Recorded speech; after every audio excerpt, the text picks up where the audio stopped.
আমি বিশ্বাস করি আজকে মঞ্চে যারা আছেন যদি আমরা মুনাফিকি না করি, মঞ্চে যারা আছে যদি মুনাফিকি না করি,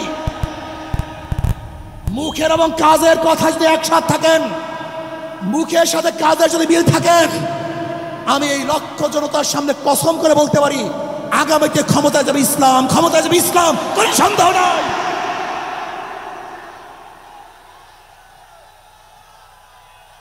কিন্তু খবরদার যদি মুনাফিকি করি তাহলে এদেশের মানুষ সচেতন হয়েছে, এদেশের মানুষ সব জ্ঞানী হয়ে গেছে।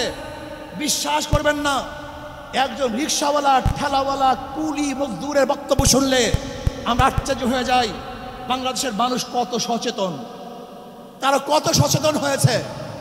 যদি আমরা মুনাফিকি না করি, যদি আমরা ঐক্যবদ্ধ থাকি, বাংলাদেশে একটা বাক্স ইসলামের নামে দিতে পারি। যেরকম আমেরিকা এবং ওই জারস ইসরায়েল ইরানের আক্রমণকারী ভেবেছিল মুহূর্তের মধ্যে নিশ্চিহ্ন করে দিবে, কিন্তু আক্রমণ করার পর দেখেছে ইরানের গুহার থেকে কোথার থেকে বোম মিজাইল চলে আসছে।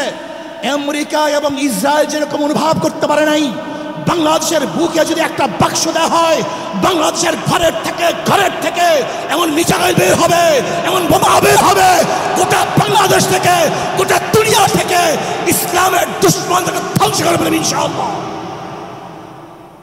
ঐক্য হন, মুনাফিকি করবেন না, একসাথ হন, ঐক্যবদ্ধ হন, এইটা আমার মেসেজ থাকবে।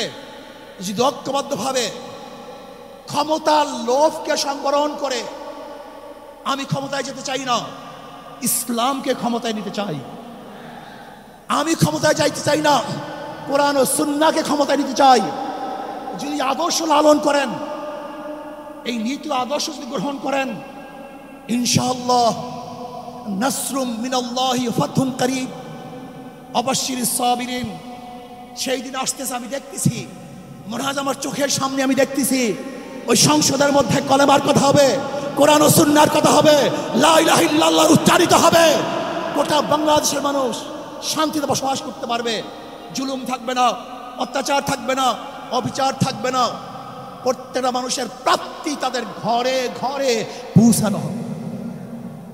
আজকে আমার মা বোনেরা মনে করছে ইসলাম ক্ষমতা আসলে আমাদের অবস্থাটা কি হবে। ইসলাম ক্ষমতা আসলে প্রত্যেকটা মা বোনের ন্যায্য অধিকারকে প্রতিষ্ঠিত করা হবে। ইসলাম ক্ষমতা আসলে আগামী 5-10 বছরের মধ্যে সমস্ত গরিবরা দরিদ্র সীমার উপরে চলে যাবে। ইসলাম ক্ষমতা আসলে 28 লক্ষ কোটি টাকা বিদেশে পাচার হবে না, দুর্নীতি থাকবে না, জুলুম থাকবে না, অত্যাচার থাকবে না, নির্বিচার কোনো মানুষ আর খুন হবে না, গুম হবে না। ইসলাম ক্ষমতা আসলে শ্রমিকদেরকে তাদের অধিকার আদায়ের জন্য রাস্তায় নামার কোনো প্রয়োজন হবে না। ইসলাম ক্ষমতা আসলে কৃষক, শ্রমিক, মজদুররা তাদের অধিকারকে প্রতিষ্ঠিত করার জন্য ইসলামী সরকার তাদেরকে নিয়ে কমিটি গঠন করে তাদের প্রাপ্তি তাদের কাছে পৌঁছায় দেবে। আসুন ইসলাম হুকুমাত কায়েম করার জন্য আমরা চেষ্টা করব। আজকে আমাদের এই জনসভায় যশোর থেকে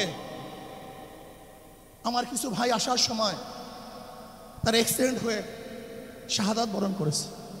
আল্লাহ তাদেরকে জান্নাতুল ফেরদাউস দান করেন। আমার অনেক ভাইয়ের আহত অবস্থায় আছে, আল্লাহ পাক তাদেরকে সুস্থ করে দেন।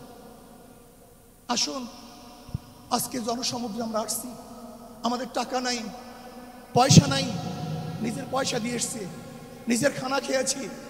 এই জাতিকে, এই দলকে, এই কাফেলাকে গোটা দুনিয়ার কোনো প্রশক্তি পরাজয় করতে পারবে না, থামিয়ে রাখতে পারবে না। অবশ্যই ইনশাআল্লাহ আমরা বিজয় হব। আল্লাহ আমাকে এবং সবাইকে ইসলাম হুকুমাত কায়েম করার তৌফিক দান করেন। আমা আলাইনা ইল্লাল বালাগ। আসসালামু আলাইকুম ওয়া রাহমাতুল্লাহ।